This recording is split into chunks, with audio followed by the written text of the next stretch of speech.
कुरान वो किताब है जो दर से इनकलाब है,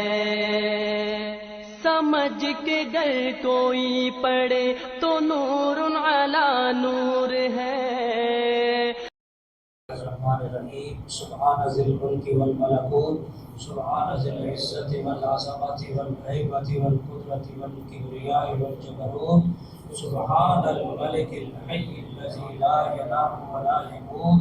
सुब्हून कुद्दूसुन रब्बुना व रब्बुल मलाइकति वर्रूह, अल्लाहुम्मा अजिरना मिनन नार, या मुजीर या मुजीर या मुजीर। अस्सलातु वस्सलामु अलैका या रसूलल्लाह, अस्सलातु वस्सलामु अलैका या हबीबल्लाह। अल्लाहु अकबर। अल्हम्दुलिल्लाहि रब्बिल आलमीन अर्रहमानिर रहीम मालिकि यौमिद्दीन इय्याका नअबुदु व इय्याका नस्तईन اهدنا الصراط المستقيم صراط الذين أنعمت عليهم غير المغضوب عليهم ولا الضالين.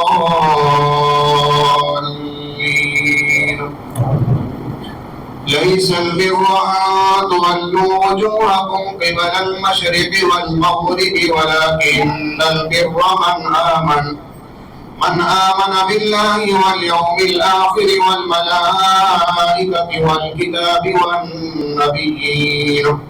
وآتى المال على حبه ذوي القربى واليتامى والمساكين وابن السبيل والسائلين وفي الرقاب وقام الصلاة وآتى الزكاة والموفون بعهدهم إذا عاهدوا والصابرين في البأساء والضراء وحين البأس أولئك الذين صدقوا وأولئك هم المتقون. يا أيها الذين آمنوا كتب عليكم القصاص في القتلى الحر بالحر والعبد بالعبد والأنثى بالأنثى فمن عفي له من أخيه شيء فاتباع بالمعروف وأداء إليه بإحسان ذلك تخفيف من ربكم ورحمة فمن اعتدى بعد ذلك فله عذاب أليم. ولكم في القصاص حياة يا أولي الألباب لعلكم تتقون. كتب عليكم إذا حضر أحدكم الموت إما ترك خيرا الوصية للوالدين والأقربين بالمعروف حقا على المتقين فمن بدله بعد ما سمعه فإنما إثمه على الذين يبدلونه إن الله سميع عليم. فمن خاف من موص وجنفا أو إثما فأصلح بينهم فلا إثم عليه إن الله غفور رحيم. يا أيها الذين آمنوا كتب عليكم الصيام كما كتب على الذين من قبلكم لعلكم تتقون أياما معدودات فمن كان منكم مريضا أو على سفر فعدة من أيام أخر وعلى الذين يطيقونه فدية طعام مسكين فمن تطوع خيرا فهو خير له وأن تصوموا خير لكم إن كنتم تعلمون. الله أكبر. سمع الله لمن حمده. الله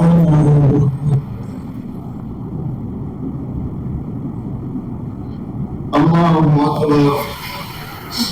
الله أكبر.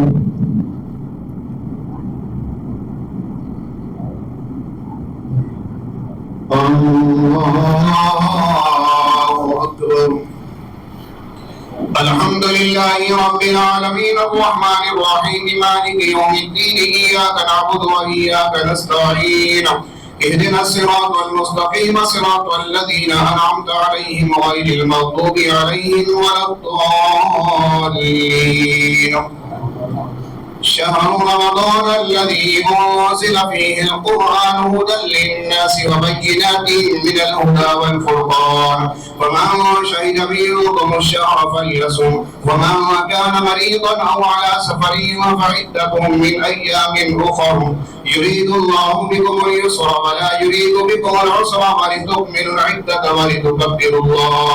ولتكبروا الله على ما هداكم ولعلكم تشكرون وإذا سألك عبادي عني فإني قريب أجيب دعوة الداعي إذا دعاني فليستجيبوا لي وليؤمنوا بي لعلهم يرشدون أحل لكم ليلة الصيام الرفث إلى نسائكم هن لباس لكم وأنتم لباس لهن علم الله أنكم كنتم تختارون أنفسكم فتاب عليكم وعفى عنكم فالآن باشروهن وابتغوا ما كتب الله لكم وكلوا واشربوا حتى يتبين لكم الخيط الأبيض من الخيط الأسود من الفجر ثم أتموا الصيام إلى الليل ولا تباشروهن وأنتم عاكفون في المساجد تلك حدود الله فلا تقربوها كذلك يبين الله آياته للناس لعلهم يتقون ولا تأكلوا أموالكم بينكم بالباطل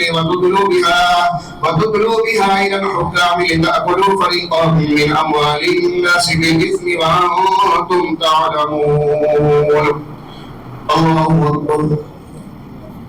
يسألونك عن الأهلة قل هي مواقيت للناس والحج وليس البر بأن تأتوا البيوت من ظهورها ولكن البر من اتقى وأتوا البيوت من أبوابها واتقوا الله لعلكم تفلحون وقاتلوا في سبيل الله الذين يقاتلونكم ولا تعتدوا إن الله لا يحب المعتدين واقتلوهم حيث ثقفتموهم وأخرجوهم من حيث أخرجوكم والفتنة وشد من القتل ولا تقاتلوهم عند المسجد الحرام حتى يقاتلوكم فيه فإن قاتلوكم فاقتلوهم كذلك جزاء الكافرين فإن انتهوا فإن الله غفور رحيم وقاتلوهم حتى لا تكون فتنة ويكون الدين لله فإن انتهوا فلا عدوان إلا على الظالمين الشهر الحرام بالشهر الحرام والحرمات قصاص فمن اعتدى عليكم فاعتدوا عليه بمثل ما اعتدى واتقوا الله لعلكم تفلحون وقاتلوا في سبيل الله الذين يقاتلونكم ولا تعتدوا إن الله لا يحب المعتدين الشهر الحرام بالشهر الحرام والحرمات قصاص فمن اعتدى عليكم فاعتدوا عليه بمثل ما اعتدى عليكم واتقوا الله واعلموا أن الله مع المتقين وأنفقوا في سبيل الله ولا تلقوا بأيديكم إلى التهلكة وأحسنوا إن الله يحب المحسنين وأتموا الحج والعمرة لله فإن أحصرتم فما استيسر من الهدي ولا تحلقوا رؤوسكم حتى يبلغ الهدي محله فمن كان منكم مريضا أو به أذى من رأسه ففدية من صيام أو صدقة أو نسك فإذا أمنتم فمن تمتع بالعمرة إلى الحج فما استيسر من الهدي فمن لم يجد فصيام 3 أيام في الحج و7 إذا رجعتم تلك 10 كاملة ذلك لمن لم يكن أهله حاضر المسجد الحرام واتقوا الله واعلموا أن الله شديد العقاب الحج أشهر معلومات فمن فرض فيهن الحج فلا رفث ولا فسوق ولا جدال في الحج وما تفعلوا من خير يعلمه الله وتزودوا فإن خير الزاد التقوى واتقون يا أولي الألباب ليس عليكم جناح أن تبتغوا فضلا من ربكم فإذا أفضتم من عرفات فاذكروا الله عند المشعر الحرام واذكروه كما هداكم وإن كنتم من قبله لمن الضالين ثم أفيضوا من حيث أفاض الناس واستغفروا الله إن الله غفور رحيم فإذا قضيتم مناسككم فاذكروا الله كذكركم آباءكم أو أشد ذكرا ومن الناس من يقول ربنا آتنا في الدنيا وما له في الآخرة من خلاق الله أكبر ومنهم من يقول ربنا آتنا في الدنيا حسنة وفي الآخرة حسنة وقنا عذاب النار أولئك لهم نصيبهم مما كسبوا والله سريع الحساب. واذكروا الله في أيام معدودات فمن تعجل في يومين فلا إثم عليه ومن تأخر فلا إثم عليه لمن اتقى واتقوا الله واعلموا أنكم إليه تحشرون. ومن الناس من يعجبك قوله في الحياة الدنيا ويشهد الله على ما في قلبه وهو ألد الخصام وإذا تولى سعى في الأرض ليفسد فيها ويهلك الحرث والنسل والله لا يحب الفساد. وإذا قيل له اتق الله أخذته العزة بالإثم فحسبه جهنم ولبئس المهاد. ومن الناس من يشري نفسه ابتغاء مرضات الله والله رؤوف بالعباد. يا أيها الذين آمنوا ادخلوا في السلم كافة ولا تتبعوا خطوات الشيطان إنه لكم عدو مبين. فإن زللتم من بعد ما جاءتكم البينات فاعلموا أن الله عزيز حكيم. هل ينظرون إلا أن يأتيهم الله في ظلل من الغمام والملائكة وقضي الأمر وإلى الله ترجع الأمور. الله أكبر.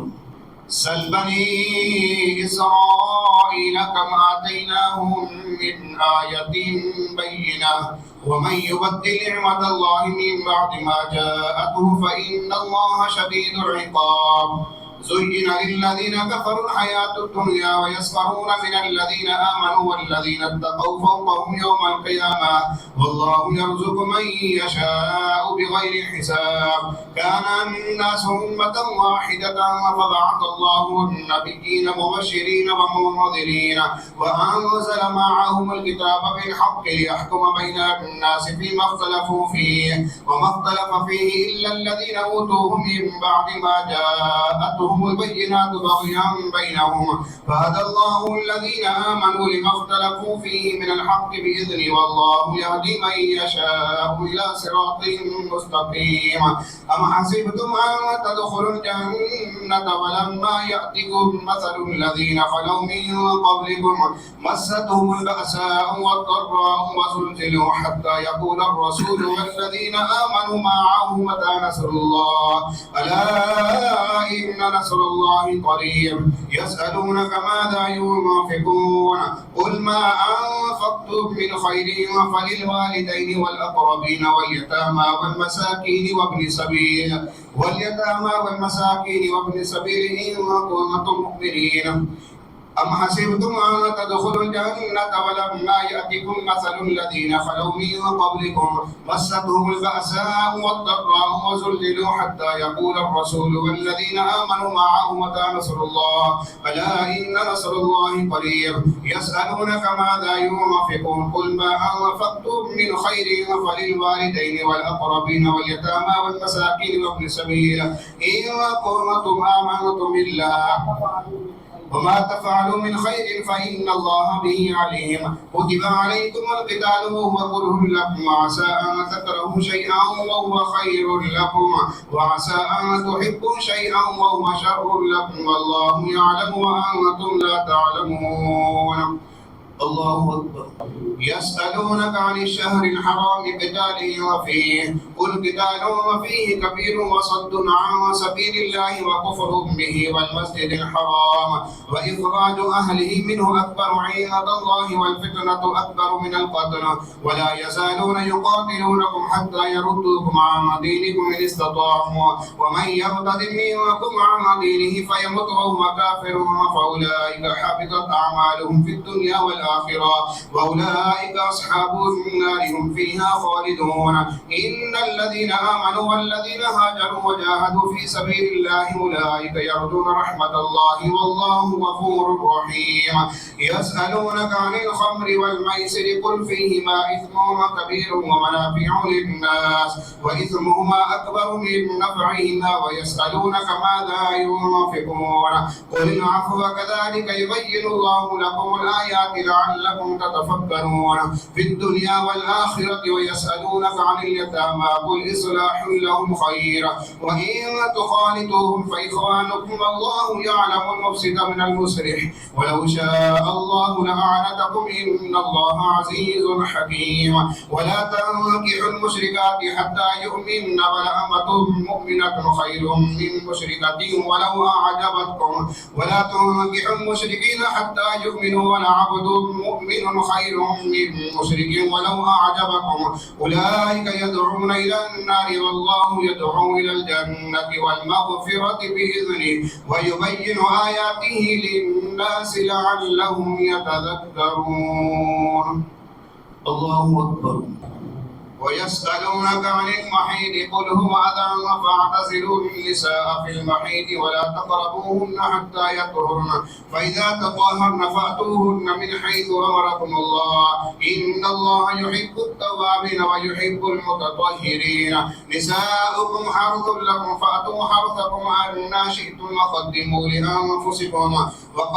لأنفسكم واتقوا الله واعلموا أنكم ملاقوه وبشر المؤمنين. ولا تجعلوا الله عرضة لأيمانكم أن تبروا وتتقوا وتصلحوا بين الناس والله سميع عليم. لا يؤاخذكم الله باللغو في أيمانكم ولكن يؤاخذكم بما كسبت قلوبكم والله غفور حليم. للذين يؤلون من نسائهم تربص 4 أشهر فإن فاءوا فإن الله غفور رحيم وإن عزموا الطلاق فإن الله سميع عليم. والمطلقات يتربصن بأنفسهن 3 قروء ولا يحل لهن أن يكتمن ما خلق الله في أرحامهن إن كن يؤمن بالله واليوم الآخر وبعولتهن أحق بردهن في ذلك إن أرادوا إصلاحا ولهن مثل الذي عليهن بالمعروف وللرجال عليهن درجة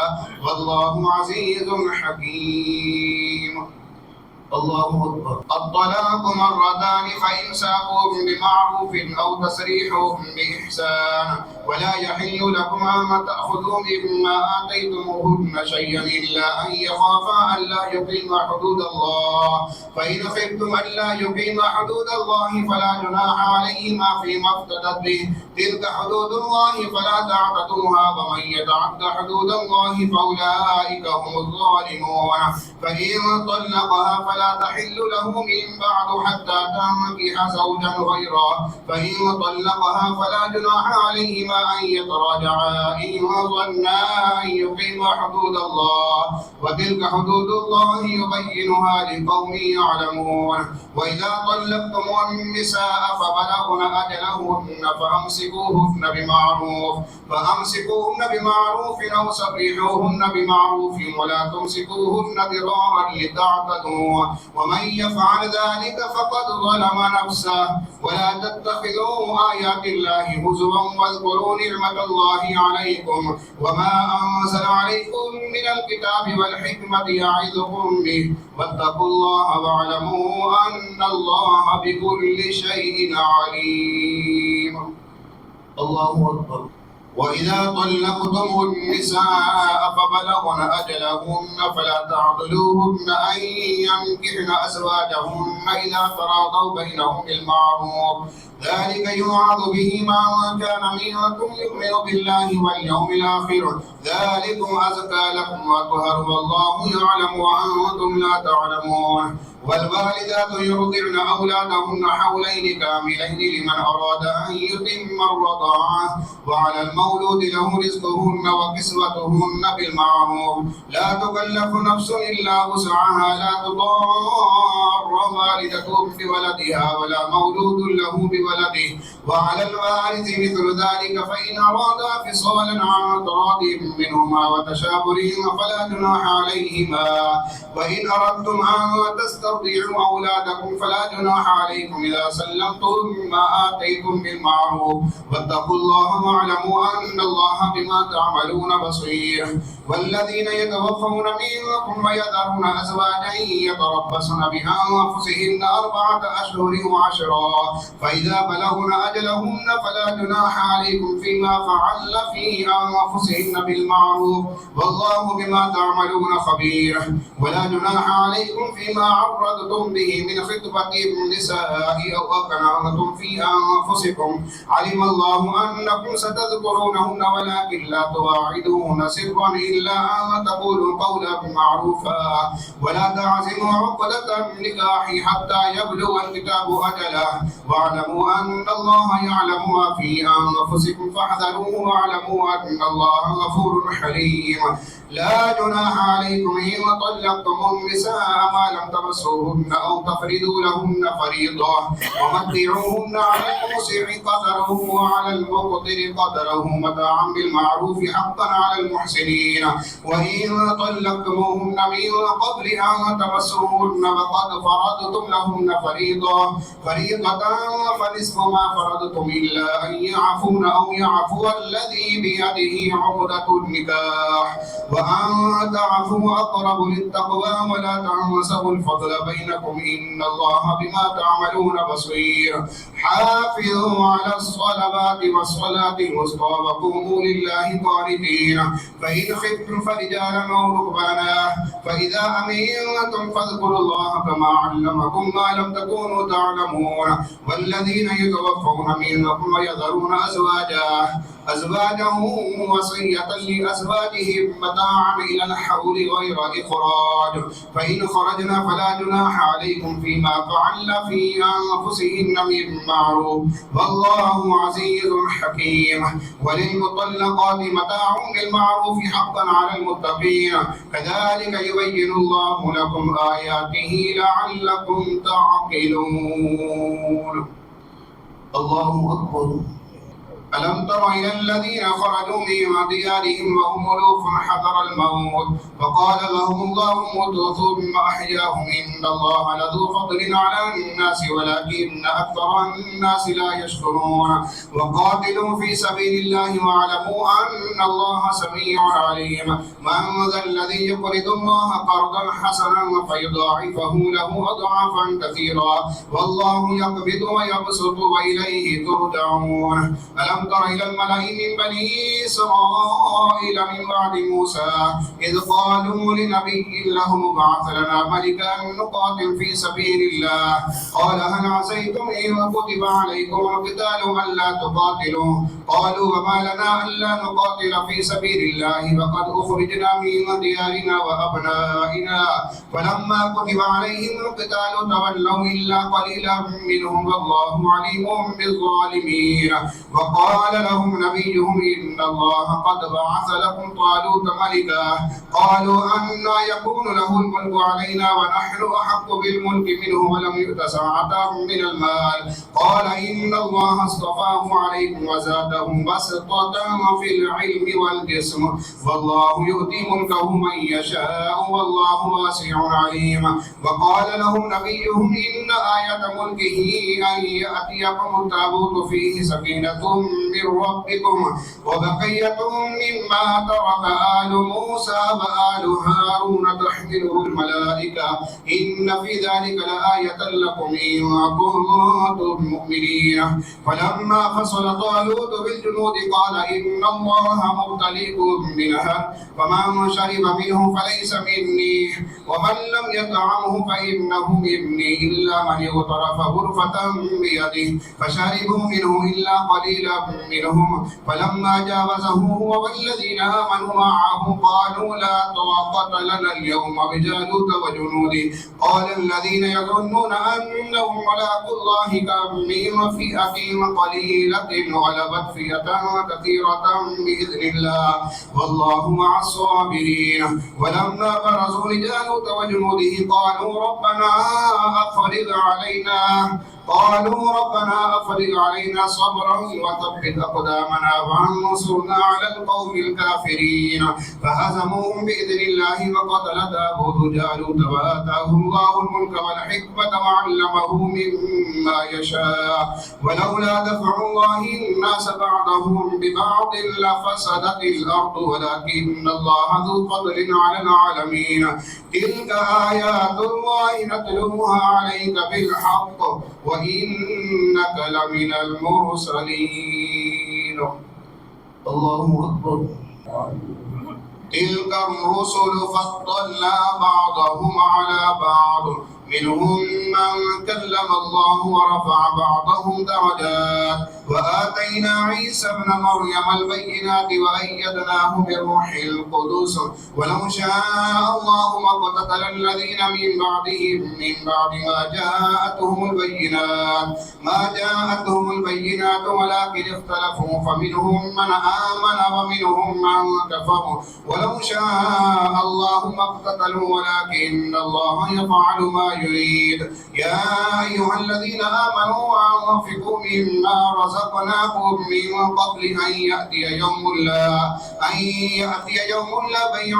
فيه ولا خلة ولا شفاعة والكافرون هم الظالمون الله لا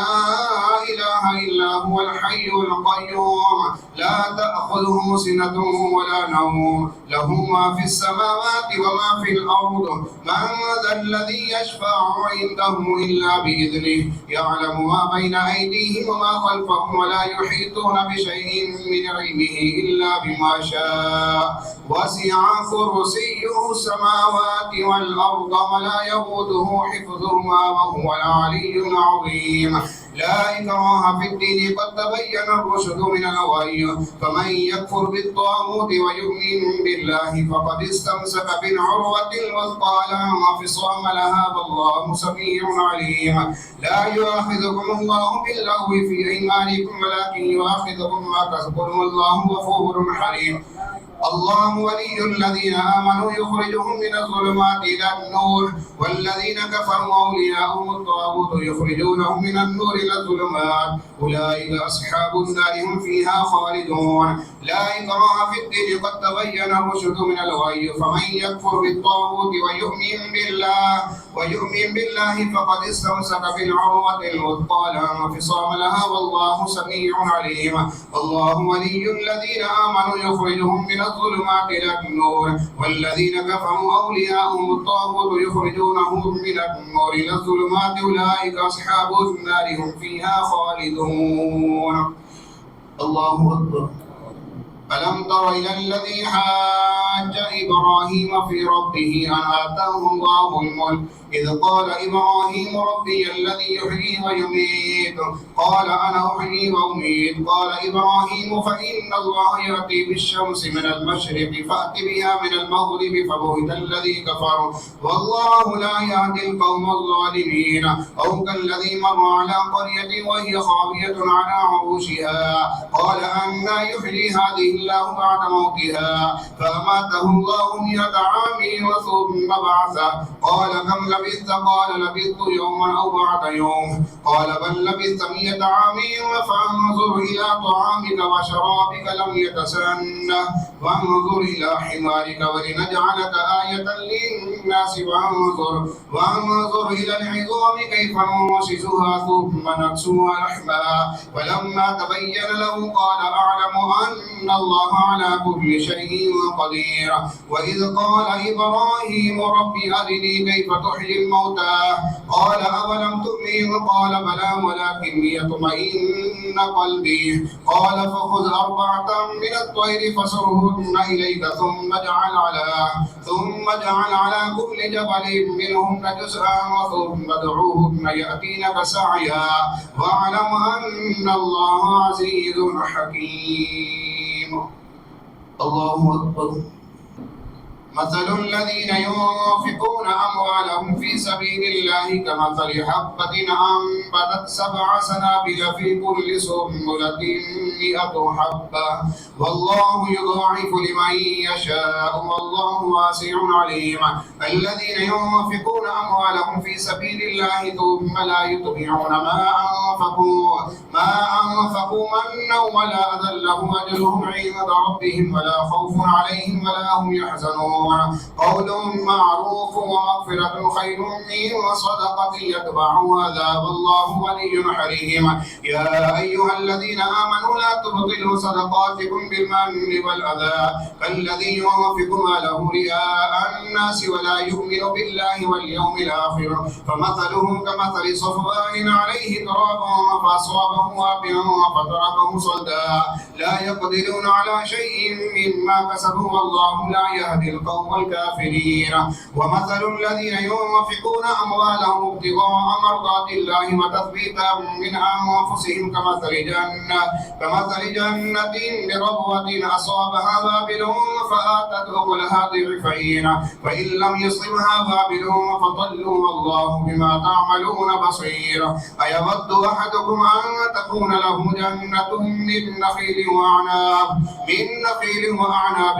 تجري من تحتها الأنهار له فيها من كل الثمرات وأصابه الكبر وله ذرية ضعفاء فأصابها إعصار فيه نار فاحترقت كذلك يبين الله لكم الآيات لعلكم تتفكرون. الله أكبر. يا أيها الذين آمنوا أنفقوا من طيبات ما كسبتم ومما أخرجنا لكم من الأرض ولا تيمموا الخبيث منه تنفقون ولستم بآخذيه إلا أن تغمضوا فيه واعلموا أن الله غني حميد. الشيطان يعدكم الفقر ويأمركم بالفحشاء والله يعدكم مغفرة منه وفضلا والله واسع عليم. يؤتي الحكمة من يشاء ومن يؤت الحكمة فقد أوتي خيرا كثيرا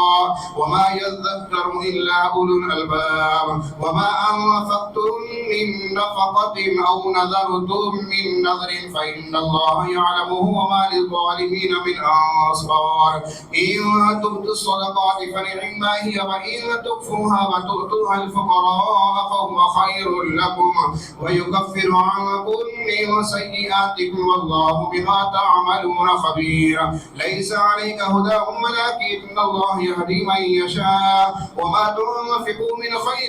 فلأنفسكم وما تنفقون إلا ابتغاء وجه الله وما تنفقوا من خير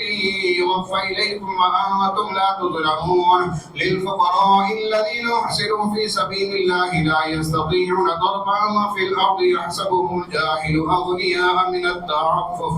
تعرفهم بسيماهم لا يسألون الناس إلحافا وما تنفقوا من خير فإن الله به عليم. الله أكبر.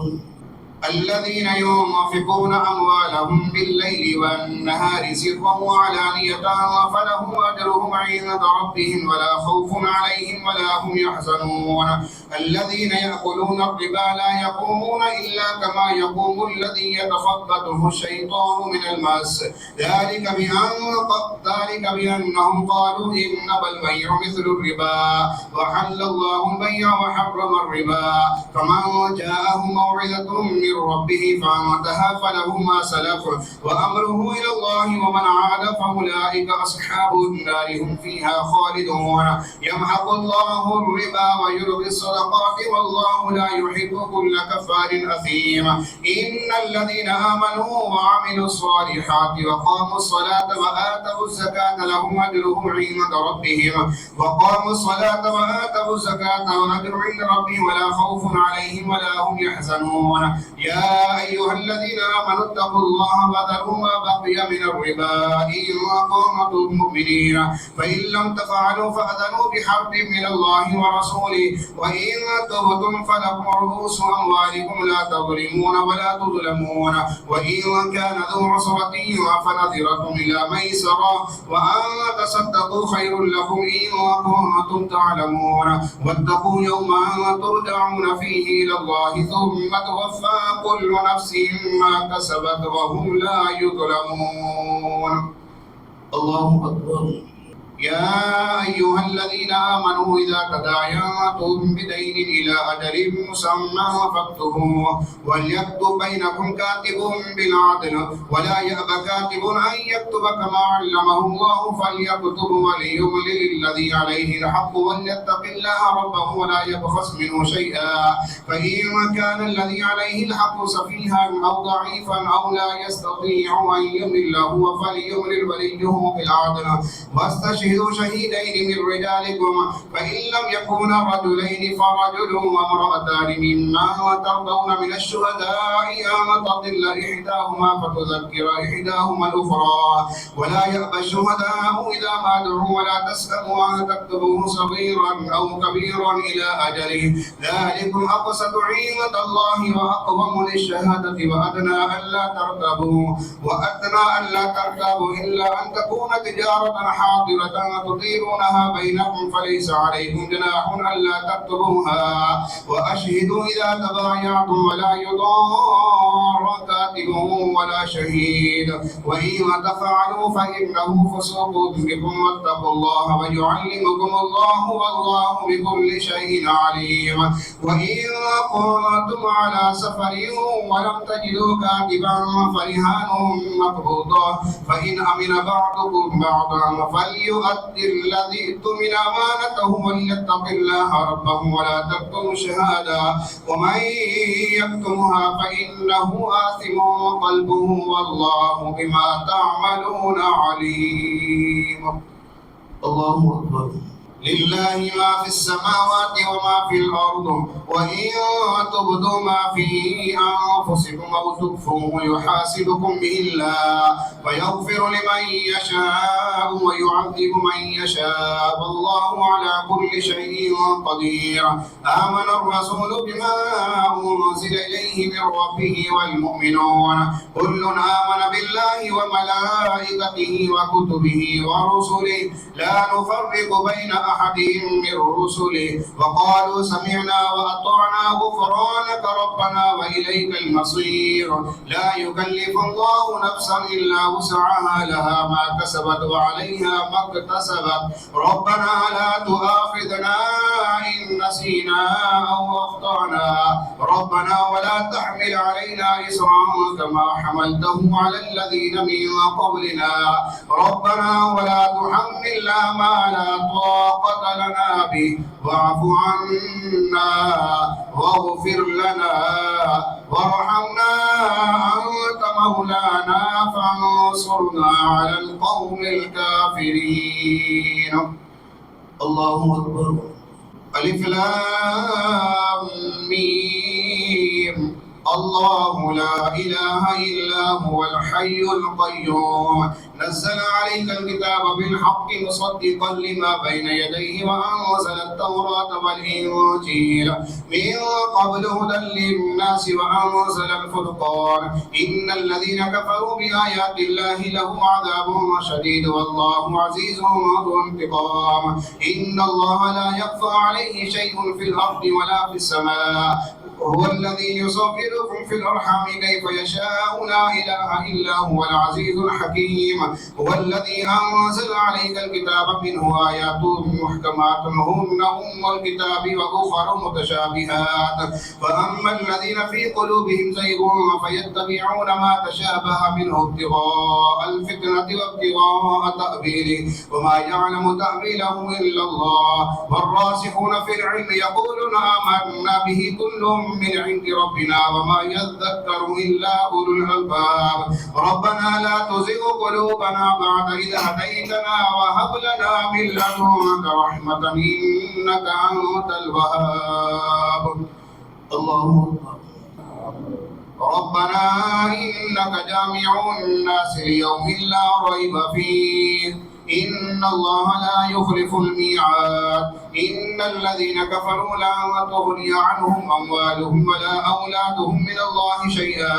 وأولئك هم وقود النار كدأب آل فرعون والذين من قبلهم كذبوا بآياتنا فأخذهم الله بذنوبهم والله شديد العقاب قل للذين كفروا ستغلبون وتحشرون إلى جهنم وبئس المهاد قد كان لكم آية في فئتين التقتا فئة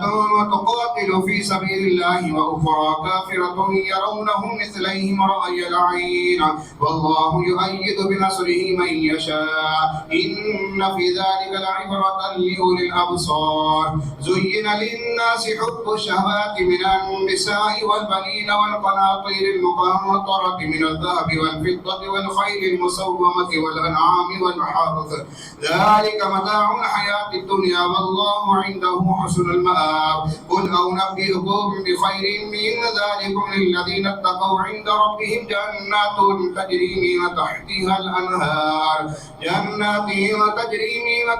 الأنهار خالدين فيها وأزواج مطهرة ورضوان من الله والله بصير بالعباد الذين يقولون ربنا إننا آمنا فاغفر لنا ذنوبنا وقنا عذاب النار الصابرين والصادقين والقانتين والمنفقين والمستغفرين بالأسحار شهد الله أنه لا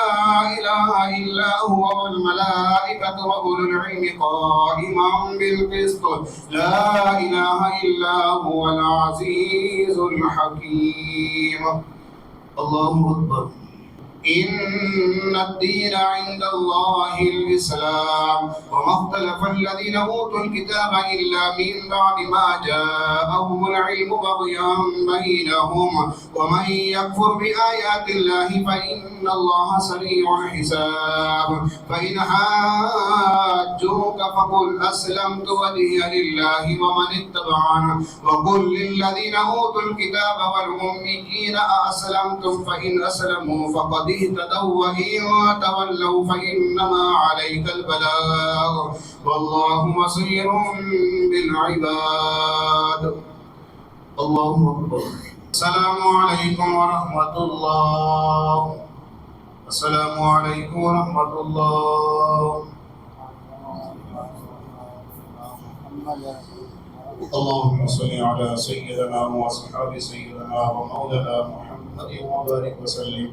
اللهم ربنا آتنا في الدنيا حسنة وفي الآخرة حسنة وقنا عذاب النار اللهم ربنا ظلمنا أنفسنا وإن لم تغفر لنا وترحمنا لنكونن من الخاسرين آمين صلى الله تعالى على خير خلقه محمد وعلى آله وصحبه أجمعين برحمتك يا أرحم الراحمين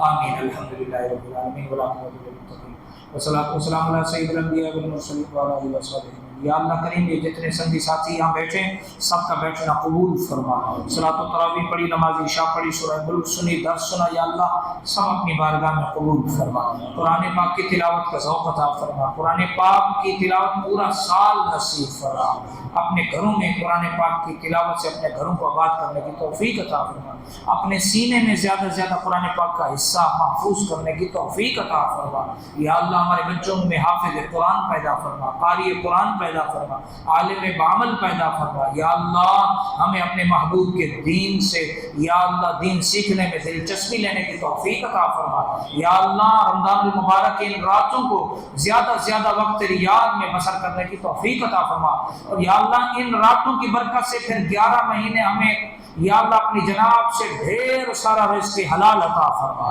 खुशहाल कर देने वाला रिज़्क़ अता फरमा मोहताजी दूर कर देने वाला रिज़्क़ अता फरमा जायज़ ज़रूरियात को पूरा कर देने वाला रिज़्क़ अता फरमा या अल्लाह रिज़्क़ की तंगी से बचा या अल्लाह मोहताजी से बचा मुफलिसी से बचा नजर बद के असरात से बचा जादू टोना के असरात से बचा या अल्लाह हमारे अहले खाना की हिफाजत फरमा जामिया मस्जिद तैयबा के گلشن میں مزید بہاریں عطا فرما، یا اللہ ان چمکتے ہوئے پھولوں کی خوشبو میں مزید اضافہ فرما، تر و تازگی عطا فرما، ایمان کی تر و تازگی عطا فرما، ہمارے ظاہر و باطن کو یا اللہ قرآن کے نور سے یا اللہ روشن فرما، یا اللہ ہمیں اپنے محبوب کا رمضان المبارک میں دیدار عطا فرما، یا اللہ ہمیں اپنے محبوب کے وقت کے چہرے کی زیارت نصیب فرما، یا اللہ صحابہ اہل بیت ازواج مطہرات کا دیدار، یا اللہ حضور کے اصحاب، حضور کی آل کا اور حضور کی امت کے اولیاء کا یا اللہ دیدار نصیب فرما، یا اللہ تمام حضور کی امت کے اولیاء صالحین یا اللہ نیک بندوں اور بندیوں کی دعائیں نگاہیں نصیب فرما، یا اللہ ہماری مدد فرما۔ صلی اللہ تعالی ہمارے چینل کو سبسکرائب کریں، بیل آئیکن پہ بھی کلک کریں تاکہ آپ روزانہ اچھی اچھی ویڈیوز دیکھیں، اور ویڈیو کو لائک کر کے بتائیں کہ آپ ہمارے چینل کو پسند کرتے ہیں۔